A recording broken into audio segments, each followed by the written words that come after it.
안녕하세요. 외과 교수, 유방암 전문가 차치환입니다. 오늘 제가 준비한 이야기는 나이와 성별을 가리지 않고 발생하는 유방암입니다.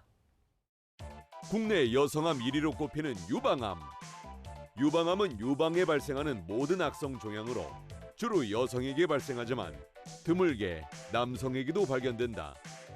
2022년 기준 전 세계에서 약 230만 명의 여성에게 유방암이 진단되었고 약 67만 명이 유방암으로 사망한 것으로 추정되고 있는데, 서구화된 식습관, 비만, 스트레스, 그리고 이른 초경과 늦은 폐경으로 인한 여성 호르몬 노출 기간이 증가하는 것이 유방암의 위험을 높이고 있는 것으로 밝혀졌다. 유방암 치료에서 가장 중요한 열쇠는 조기 발견. 정기검진으로 조기에 발견해 적절한 수술과 약물 치료를 받으면 높은 완치율을 기대할 수 있다는데, 누구에게나 생길 수 있는 유방암. 유방암의 증상과 치료법에 대해 자세히 알아보자. 저는 외과 의사입니다. 영어로는 surgeon이라고 하죠. 메스, 칼을 들고 유방암을 깨끗이 제거하는 역할을 주로 합니다. 진료실에서 수많은 환자들을 대하다 보면 저도 사람인지라 때때로 일 그 자체에 매몰되거나 유방암이라는 질병 자체에만 초점을 맞출 때가 있습니다. 그러나 그것은 틀린 것이죠. 의사가 치료해야 하는 대상은 암 그 자체가 아니라 암을 가진 사람입니다. 그래서 오늘은 유방암이라는 병을 차가운 숫자가 아니라 한 사람 한 사람의 이야기로 시작해 보려고 합니다. 2022년 한 해에 전 세계에서는 약 230만 명의 여성이 새롭게 유방암을 진단받았고, 그중 67만 명이 암으로 세상을 떠났습니다. 세계보건기구의 자료에 의하면 유방암은 지금 전 세계 여성에서 가장 흔하게 진단되는 암입니다. 이러한 엄청난 숫자들 뒤에는 한 가정의 엄마, 그리고 직장에서 함께 일하는 동료, 또 우리 이웃들의 얼굴이 있습니다. 오늘 강의의 목표는 어렵지 않습니다. 유방암 도대체 어떤 병인지, 그리고 암을 예방하기 위해서, 암에서 완치되기 위해서 무엇을 할 수 있는지, 그리고 암을 진단받는 과정과 그 이후에 어떻게 살아갈 것인지를 차분히 짚어보는 시간을 가져볼까 합니다. 유방암 도대체 어떤 병인가요? 유방암은 말 그대로 유방에 생기는 악성 종양입니다. 유방암은 치료하지 않고 그대로 방치했을 경우엔 시간을 두고 점점 크기가 자라서 피부를 뚫고 나오기도 하고 다른 장기로 퍼져나가기도 합니다. 이를 전이라고 합니다. 자, 그렇다면 모든 유방암은 다 같은 종류일까요? 그렇지 않습니다. 우리 혈액형이 A, B, O형으로 나뉘듯이 유방암도 환자마다 개인별로 세분화해서 분류합니다. A형과 B형은 성격이 다르죠. 유방암도 마찬가지로 성격이 다릅니다. 첫 번째, 호르몬 수용체가 발현되느냐에 따라 분류합니다. 에스트로겐 수용체는 여성 호르몬을 받아들이는 안테나와 같은 단백질입니다. 암세포에 이 안테나가 많으면 그 세포는 여성 호르몬의 영향을 잘 받아서 성장하고 변화를 일으킵니다. 즉, 암세포에 이 수용체가 있으면 호르몬에 반응하는 유방암이라는 뜻이고, 그 호르몬 신호 체계를 끊어주는 약, 항호르몬제로 치료할 수 있습니다. 반대로 이 수용체가 없으면 항호르몬 치료가 듣지 않기 때문에 다른 표적 치료, 항암제가 중요합니다. 두 번째, 헐투라는 단백질이 있습니다. 암세포 표면에 있는 성장 스위치와 같은 단백질인데 암이 빨리 자라게 하는 신호를 전달합니다. 암세포에 헐투가 과도하게 많아지면 암이 공격적이고 재발의 위험이 커집니다.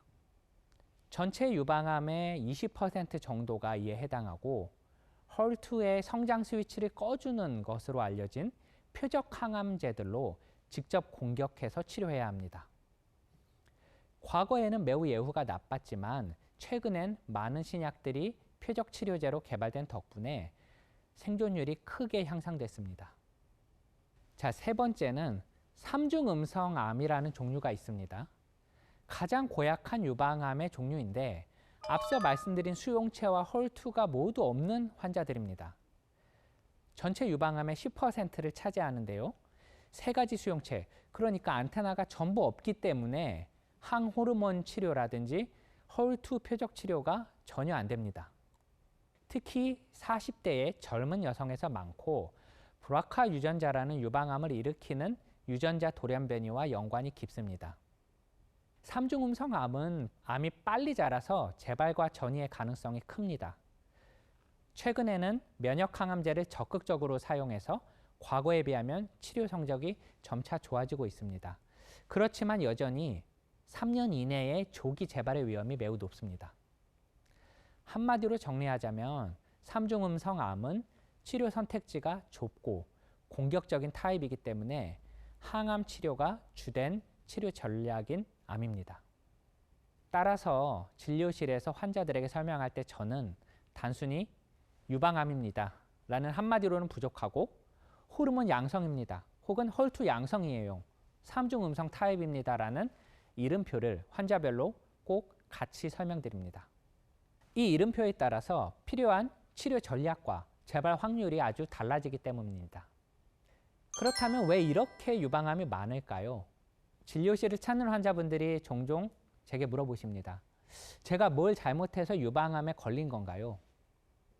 여기서 우리가 짚고 넘어가야 할 것은 유방암의 약 절반은 특별한 위험 요인이 없이 단지 여성이라는 이유와 나이가 든 이유로 생긴다고 설명드립니다. 즉, 내 탓이라기보다는 누구에게나 생길 수 있는 병이라는 뜻입니다. 심지어 나이와 성별에 관계없이 찾아올 수 있는 불청객이죠. 우리나라 통계를 살펴보면 유방암 환자가 매해 증가해서 2021년 한 해에 신규 암 발생자 수가 3만 명을 넘어섰습니다. 국내 여성 인구 10만 명당 유방암 환자 수가 135명으로 보고됐는데 조금 과장하자면 3다리, 4다리 정도를 건너다 보면은 우리 이웃 가운데 유방암 환자가 있을 수 있습니다. 암 발생이 증가하는 원인을 확실히 규명하기는 아주 어렵지만 고지방과 고칼로리 식이로 대변되는 서구화된 생활습관, 그로 인한 비만, 현대사회의 각종 스트레스, 그리고 늦은 결혼과 비혼, 이에 따른 출산율 저하와 같은 사회적인 변화들을 꼽을 수 있습니다. 앞서 제가 여성 호르몬에 대해서 말씀드렸는데요. 모유 수율의 감소와 이른 초경, 늦은 폐경 등으로 에스트로겐에 노출되는 총 기간이 증가한 점도 매우 중요한 요인입니다. 그렇다면 우리가 바꿀 수 없는 위험 요인에는 무엇이 있을까요? 대표적으로 나이입니다. 나이가 들수록 특히 50세 전후에 폐경기가 찾아올 때 유방암의 위험이 올라가기 시작합니다. 이를 생각해 볼 때 40대에서 50대의 여성들은 반드시 암 검진을 규칙적으로 하셔야 합니다.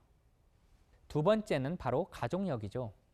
가족들 중에서 유방암 혹은 난소암 환자가 많은 경우, 그리고 환자의 나이가 젊은 경우, 아주 가까운 가족 관계인 경우에는 확실한 위험 인자입니다. 우리가 가족력을 컨트롤할 수는 없는 노릇이죠. 전체 유방암의 15% 정도가 가족성 유방암인데요. 이는 가족들이 공통된 환경 요인, 가령 식습관, 생활 습관들을 공유하면서 암이 생긴다고 보입니다. 이 중에 일부가 유전자가 관여하는 유전성 유방암인데요. 전체 유방암의 10%를 차지합니다. 주로 브라카라는 유전자의 돌연변이를 동반하는데 아주 젊은 나이에 암이 발생하거나 양측 유방에 동시에 암이 진단되거나 암이 하나가 아니라 여러 개인 경우가 많습니다.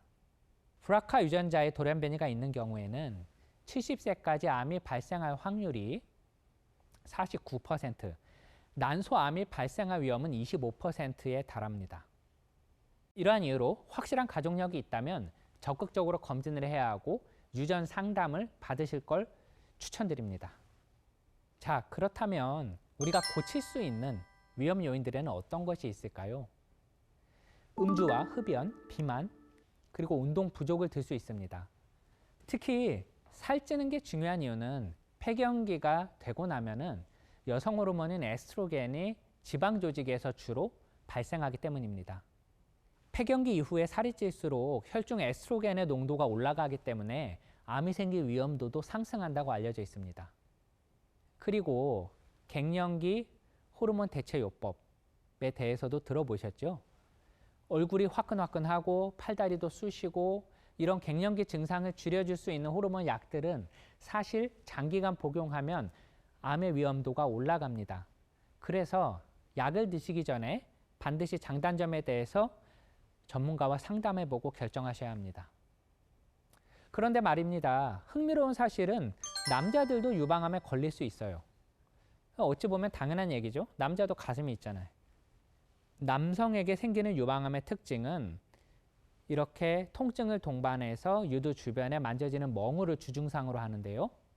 사실 남성 유방암은 여성에 비해서 100분의 1의 발생 빈도로 발생하기 때문에 매우 드뭅니다. 흥미로운 점은 지난 30년 동안 여성 유방암 환자의 예후는 사실 매우 드라마틱하게 향상된 반면에 남성 유방암 환자들의 예후는 별 차이가 없었습니다. 이건 매우 충격적인 결과인데요. 그 이유로는 여러 가지가 있겠지만 남성 유방암 자체가 공격적인 특성을 가진다는 결과들이 있습니다. 여기에 더해서 남성 유방암에 대한 사회적인 인식이 아직 부족하기 때문에 증상을 방치한 채 늦게 진단이 되는 경우가 많습니다. 그리고 약물 치료에 대한 순응도도 문제인데요. 유방암은 전신 질환이기 때문에 수술 후에 약을 잘 먹는 게 재발을 방지하는 데 매우 중요합니다. 그런데 나이 든 남성 환자들은 대개 약에 대한 순응도가 떨어지는 측면이 있습니다. 그리고 앞서 제가 브라카라는 유전자 말씀드렸는데 남성 유방암은 브라카랑 아주 깊은 관계가 있습니다. 그래서 남성 환자에서는 반드시 꼼꼼한 가족력과 브라카 유전자의 돌연 변이를 확인해야 합니다. 자, 대부분의 환자에서는 유방암은 별다른 증상 없이 진단되는 경우가 더 많습니다. 왜 그럴까요? 가령 위암 같은 경우는 소화불량, 흑색변, 그리고 대장암 같은 경우는 설사, 혈변, 폐암 같은 경우는 기침, 가래 이런 증상들이 있습니다. 그렇지만 유방이라는 장기는 모유를 만들어내고 분비하는 모유수유 그리고 미용적인 목적이 주되기 때문에 사실 이런 증상이 없습니다. 그렇지만 유방암이 주변 임파선으로 전이가 될 경우에는 상황이 많이 달라지는데요. 온몸으로 퍼질 수 있는 길이 열리기 때문입니다. 유방암 진단을 받고 5년 이내에 사망한 여성분들의 대부분은 사실 임파선으로 전이가 된 경우입니다. 그래서 우리가 자각 증상들에 대해서 잘 알아야 됩니다. 첫 번째는 가장 흔한 증상은 가슴에 딱딱하게 만져지는 멍울입니다. 이게 부드럽게 움직이지 않고 한 곳에만 고정이 돼 있다? 그때에는 반드시 전문 병원을 찾아가야 합니다. 그렇다면 혹의 크기가 얼마가 돼야지 만져지기 시작할까요? 정답은 없습니다. 사실 가슴 크기가 사람마다 다양해서 어떤 분들은 1.5cm밖에 안 되는데도 만져지는 경우도 있습니다. 반면에 암이 아주 피부 깊숙한 부분에 있거나 가슴 크기가 큰 분들 같은 경우는 2cm 이상의 큰 혹들도 사실 잘 안 만져지기도 합니다. 결국은 이게 사람마다 다르다는 거죠. 그래서 내 몸에 대해서 잘 알고 또 정기적으로 하는 자가검진이 중요합니다. 자가검진하는 법은 한두 달에 한 번씩은 거울을 통해서 눈으로 양쪽 유방의 대칭성을 확인하고 생리가 끝나고 5일에서 7일 후에 한 날짜를 정해서 정기적으로 멍울이 만져지는지 손으로 체크합니다. 암을 의심해야 되는 증상 두 번째는 피부의 변화예요. 유방에도 유선을 지지하는 인대가 있습니다. 우리가 쿠퍼 인대라고 부르는데 암이 자라면서 인대를 침범하면 그 인대가 피부를 끌어당기면서 오목하게 마치 보조개처럼 함몰됩니다. 세 번째 증상은 유두의 변화입니다. 암이 유두 주변에 쿠퍼 인대를 당겨서 유두가 함몰되고 피부가 벗겨지거나 어떤 모양의 변화가 생긴다면 반드시 유방암을 의심해야 됩니다. 네 번째 증상은 겨드랑이의 불편감인데요. 암이 진행된 환자에서는 가슴에 멍울이 만져지기 시작해서 임파선을 침범합니다. 이때 유방에서 배액되는 게 상당수가 겨드랑이 쪽으로 가요. 그래서 겨드랑이에 만져지는 멍울이 있거나 이 침범한 암으로 인해서 주변의 불편감 혹은 팔이 붓는 증상이 생기기도 합니다. 이럴 때는 지체하시면 안 됩니다. 옛날에는 유방암 하면은 유방을 다 잘라내야 되는 병이라는 인식이 강했습니다. 그렇지만 지금은 많이 달라졌죠. 우리가 유방암 수술이라고 하면 크게 두 부분으로 나뉘는데요. 유방에 대한 수술과 겨드랑이에 대한 수술로 나눌 수 있습니다. 유방 수술은 유방암을 제거하기 위한 거니까 이해가 되는데 왜 겨드랑이에는 흉터가 생기죠? 유방암은 림프절을 통해서 전신으로 퍼져나가는데 그중 대부분이 겨드랑이에 위치한 임파선을 통합니다. 그래서 수술 시에 겨드랑이 부위를 열고 임파선을 몇 개 떼서 암의 전이 여부를 확인합니다. 만일 진단 당시에 임파선의 전이가 확인이 됐다라면 대개 항암 치료를 먼저 해서 암을 줄여놓고 나서 수술을 합니다. 그런데 선행 항암 치료를 하고 나서도 임파선에 암의 전이가 남아있다면 그때는 어쩔 수 없이 겨드랑이 임파선을 상당수 제거해야 합니다. 이걸 임파선 곽청술이라고 하는데요. 10개 이상의 임파선을 다 제거하기 때문에 수술 범위가 굉장히 넓고 수술 후에 합병증의 발생도 올라갑니다. 불과 20년 전만 하더라도 이 겨드랑이 곽청술이 매우 흔하게 시행됐습니다.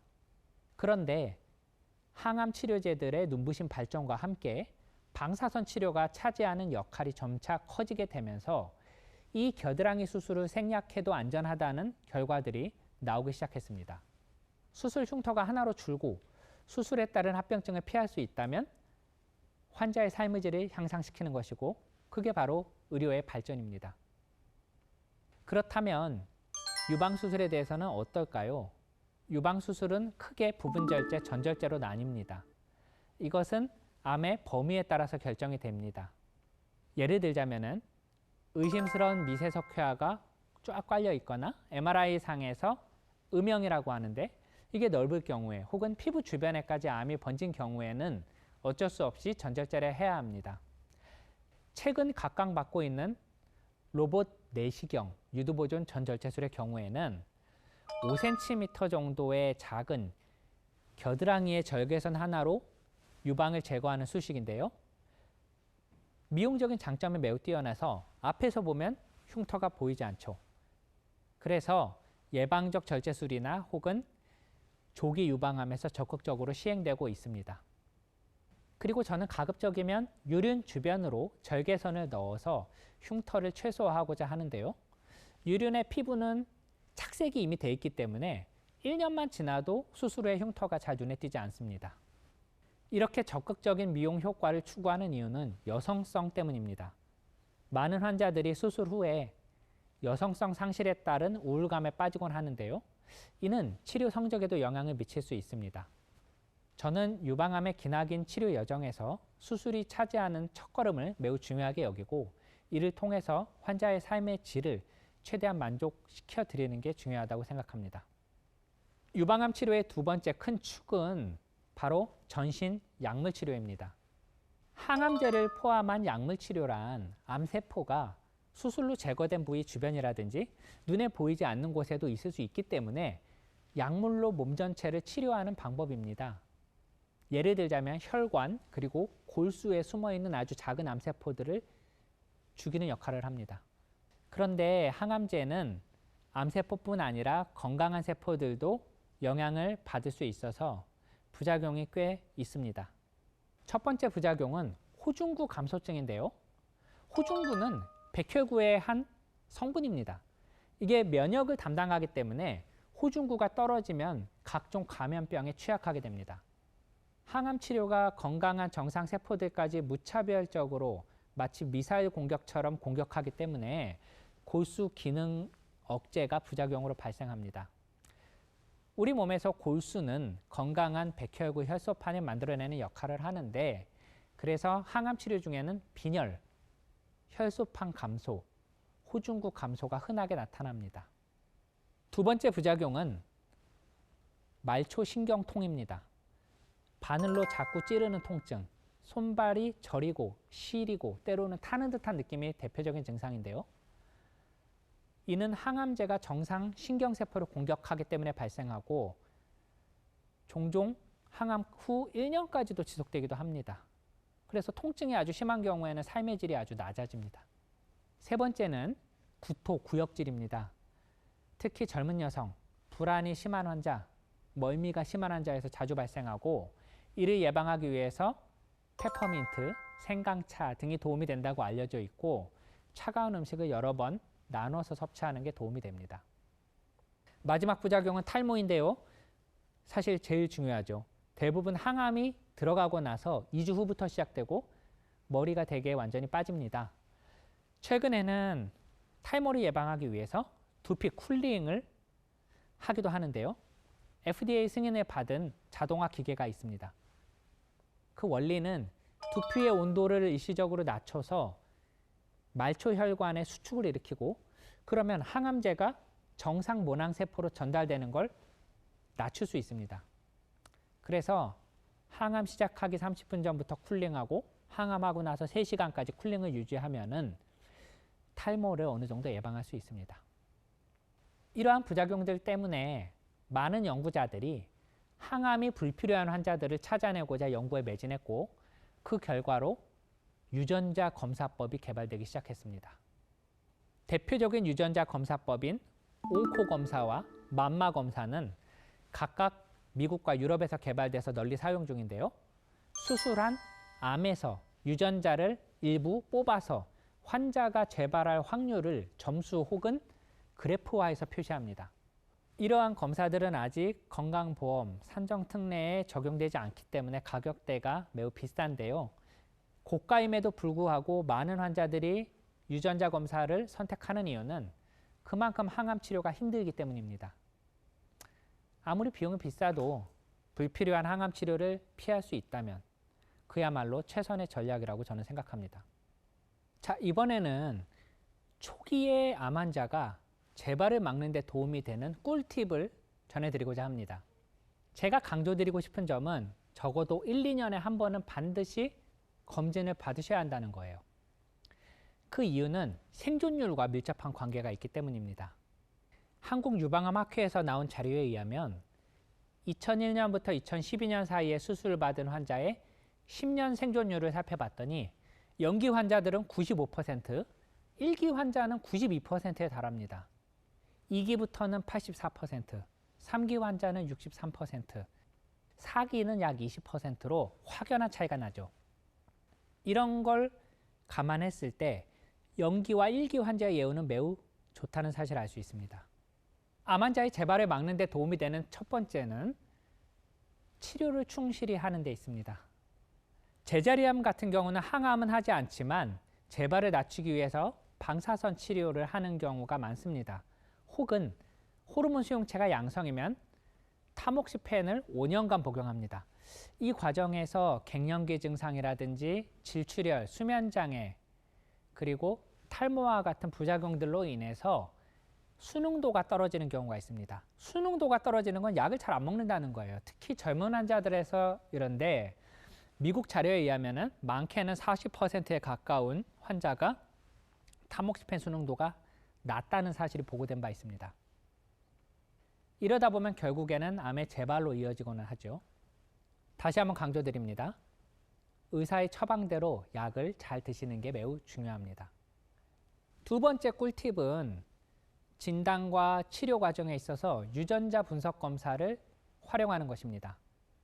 앞서 말씀드린 바처럼 항암 치료 여부를 결정할 뿐만 아니라 예후를 매우 명확하게 설명해 줍니다. 내가 재발을 할 확률을 객관적인 수치로 알 수 있기 때문에 불필요한 불안, 불필요한 치료, 또 불필요한 염려를 해소할 수 있죠. 그래서 유전자 검사를 권유받으셨고 또 거기에 적응증에 해당한다면 고려하시기를 추천드립니다. 세 번째 꿀팁은 바로 규칙적인 생활 습관입니다. 가장 강조드리는 게 바로 체중인데요. 적정 체중을 유지하는 게 매우 중요합니다. BMI라고 하죠. 체질량 지수를 정상 범주로 꼭 맞추시라고 환자분들에게 설명드립니다. 특히 폐경 후에는 호르몬이 지방을 비롯한 조직들에서 전환돼서 생성되기 때문에 저지방 식이를 비롯한 적정 체중 관리가 매우 중요합니다. 이를 위해서는 유산소 운동, 식단 관리가 필수인데요. 운동은 일주일에 2~3번 규칙적으로 시간을 정해서 하시는 걸 추천드립니다. 식단은 고칼로리, 과당 주스는 가급적 피해야 되고 매일 신선한 야채 그리고 과일을 깨끗이 씻어서 드시기를 추천드립니다. 규칙적인 운동, 식단으로 체중을 관리한다면 사실 이보다 더 좋은 관리는 없습니다. 암 치료에서 절대 빼놓을 수 없는 부분이 바로 마음과 관계 그리고 사회적인 지지입니다. 진단 초기에는 두려움과 불안, 분노 등의 다양한 감정을 암 환자들이 겪습니다. 또 치료 중에도 우울감, 외로움과 피로감이 깊어질 수 있습니다. 이때 감정을 억누르지 말고 솔직하게 받아들이고 때로는 전문가의 도움을 받는 것도 중요합니다. 유방암은 심각한 병 맞습니다. 그렇지만 여러분은 혼자가 아니고 우리가 함께 견디고 성장할 수 있는 하나의 긴 여정입니다. 내일의 삶을 믿고 오늘을 살아가시면 좋을 것 같습니다. 마지막으로 이렇게 정리하고 싶습니다. 유방암은 우리 사회가 함께 대처하고 함께 견뎌내고 그리고 함께 이겨낼 수 있는 병이다. 시청자 여러분, 각자의 자리에서 오늘 들으신 내용 중에 단 한 가지라도 실천해 보시길 바랍니다. 오늘 저의 이야기가 여러분들이 건강하고 행복한 삶을 살아가는 데 큰 도움이 되었길 바랍니다. 감사합니다.